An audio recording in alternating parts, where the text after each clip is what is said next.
We're on Bible Plan Bible Study. God has not forgotten you when life is turned upside down, day 9 of 31.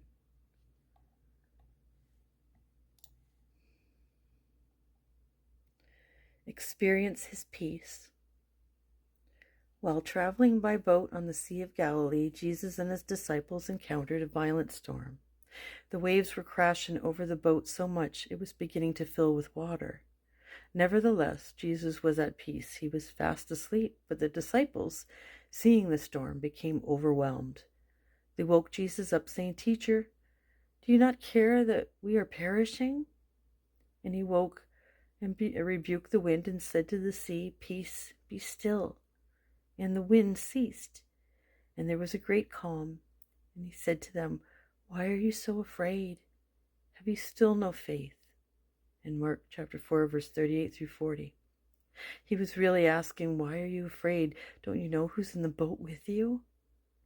When crisis or tragedy hits, it's easy to look at the bigness of our circumstances and become overwhelmed. But like the disciples, focusing on the size of our circumstances can keep us from seeing the bigness of our God and his ability to calm the storm. The strongest of storms are no match for the power of God.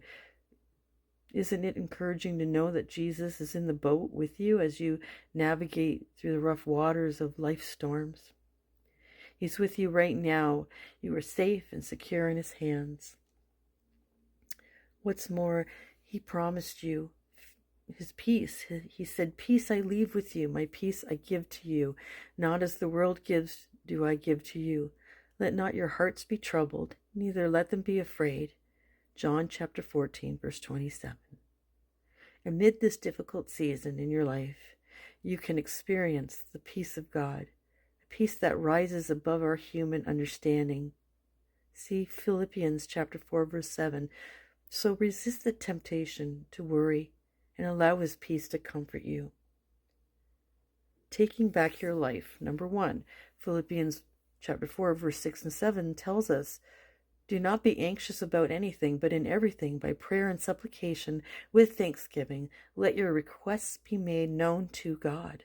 And the peace of God, which surpasses all understanding, will guard your hearts and your minds in Jesus Christ."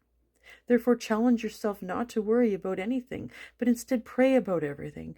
Take a few minutes right now to tell God what you're worried about. Tell him what your needs are.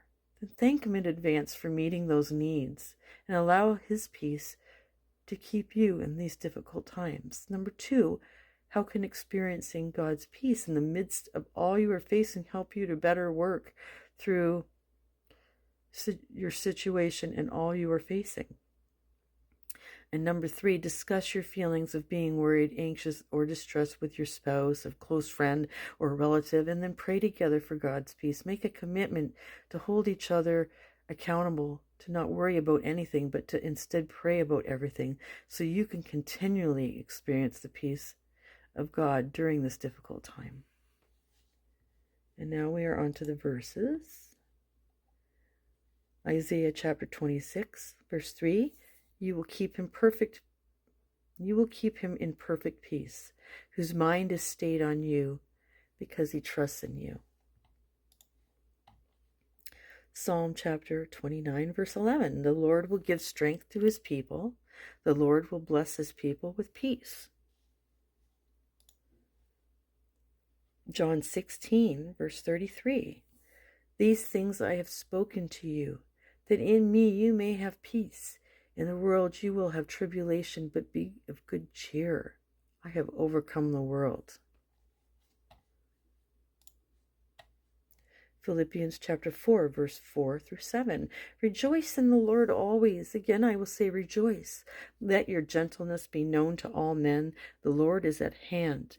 Be anxious for nothing, but in everything by prayer and supplication, with thanksgiving, let your requests be made known to God, and the peace of God, which surpasses all understanding, will guard your hearts and minds through Christ Jesus. Meditate on these things. Finally, brethren, whatever things are true, whatever things are noble, whatever things are just, whatever things are pure, whatever things are lovely, whatever things are good report, whatever, if there is any virtue and if there is anything praiseworthy, meditate on these things.